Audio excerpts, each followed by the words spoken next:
It was early spring, and I wanted to go camping, but the cold and snow had not yet left Colorado's Front Range. So I decided to head to Cañon City, which is known for its mild winters. Avoiding the crowds that flocked to the Royal Gorge Bridge, I chose instead to stake my tent in a hidden gem called Red Canyon Park. Here I thought will be the perfect place to find solitude, sitting by a dying campfire on a warm night while the stars come out. Within the park's 600 acres of open space is a maze of red rock canyons, giant stone monoliths, and pinyon pine covered hills. And from my brief visit the previous year, I knew that the park also has a few beautifully situated campsites and vault toilets, but no water or electricity.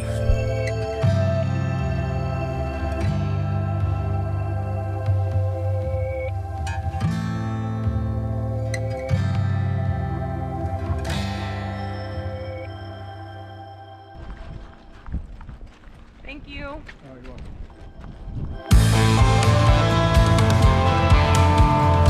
Having packed up all my gear, food, and supplies, I headed to Cañon City, where I purchased some firewood, and then drove about 10 miles north on Fremont County Road 9 up 4 Mile Canyon, which is more than 4 miles long. Unlike the other parks in the area, Red Canyon Park has no officially designated trails and has missed out on the area's surging popularity as a mountain biking mecca. As a result, the park tends to be less crowded than nearby areas, but you can still explore it thoroughly via the sandy washes running through its red rock canyons. Once again, I am surprised by how many people think like I do, because when I arrived, the park was busier than I'd ever seen it, and all the campsites I drove by were taken. Losing hope, I finally found the perfect spot, nicely hidden from the road, and wasting no time, I backed in and staked my claim to the site by setting up a lawn chair next to the fire pit.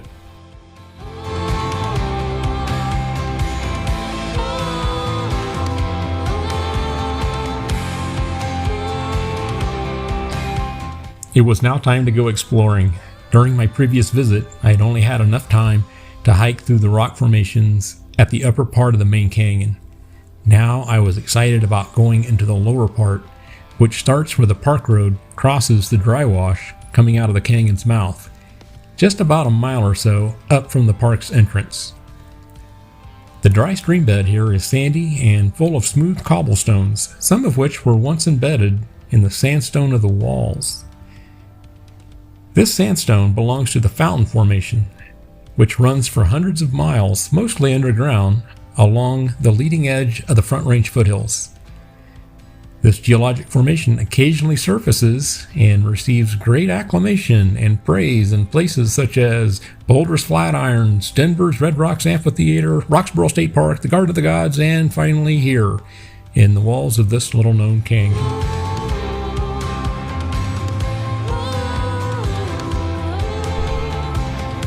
Interestingly, this is the second occasion in which this cobblestone, or river rock, has been washed down during a flood.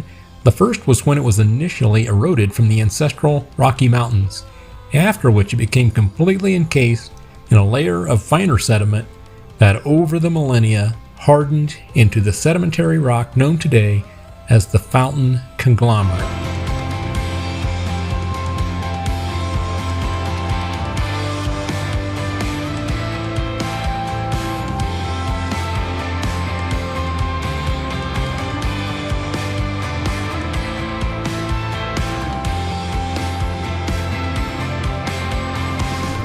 Occasionally, the walls close in and the ecosystem becomes more shaded and wetter.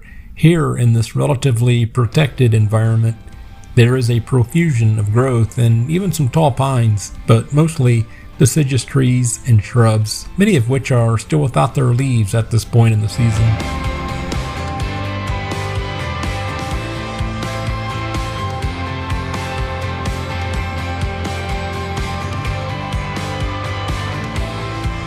Finally, after what seems like 10 miles of hiking in the loose sand, but it's probably more like 2, the walls start getting shorter, and I am able, at last, to clamber somewhat clumsily out of the canyon via a side ravine.